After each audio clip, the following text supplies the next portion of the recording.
Welcome to. On today's episode, we're going to talk about how not to sell your house and how not to negotiate. By the way, my name is Drew, and I help people buy and sell real estate in St. Louis and St. Charles, Missouri. Sit down, kids. Let me tell you a story. I was working with some buyers, and we wrote an offer on a house last weekend. House had been on the market for about 2 weeks at that point, and anywhere around here, there's really two reasons why a house should be on the market for that long. It's that it's either overpriced or it stinks. This house was overpriced. So we wrote an offer. Nothing crazy, lowball, but we wrote it based on what the data showed, based on the comps. Get a phone call from the listing agent the next morning after we had submitted it, and he goes, "Yeah, my sellers they're just going to decline. They're just going to decline. Not even willing to negotiate."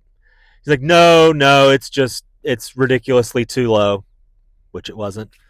And they just want nothing to do with it.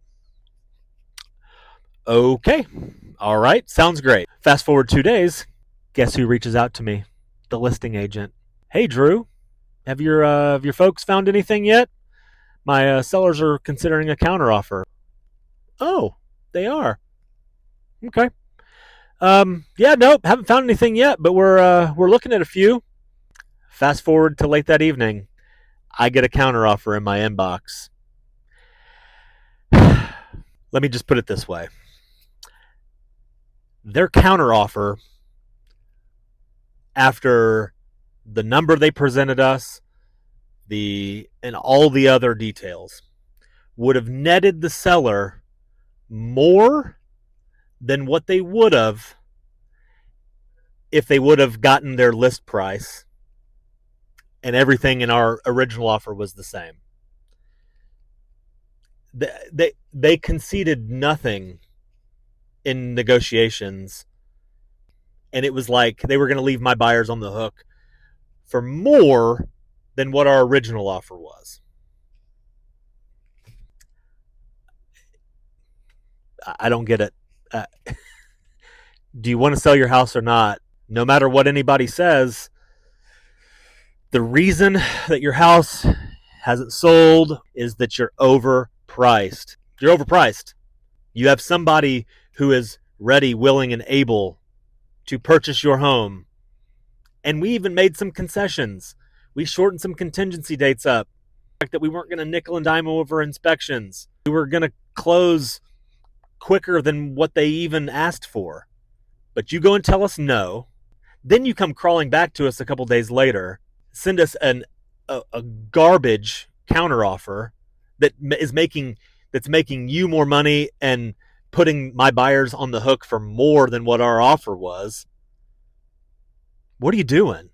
Here's the best part. These buyers are the ones that I posted about last night, that we went under contract on something. We got them in a house that's bigger, that they honestly like more. The yard is better, and less money. Because guess what? The sellers were willing to negotiate and were easy to work with. What a concept. So, thanks for watching.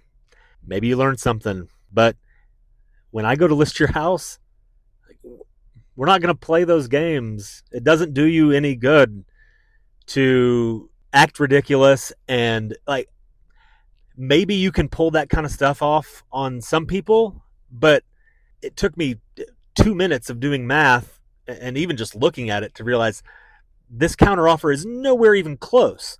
Why even bother? It makes you look stupid to just say, "Yeah, no, we're not willing to negotiate," and then 48 hours come back and send me some bull. Yeah, there's my story. And hey, if you're ever curious about what your house might sell for, a realistic price of what your house might sell for, and not some wish, hope, and dream, give me a shout. Talk to you soon.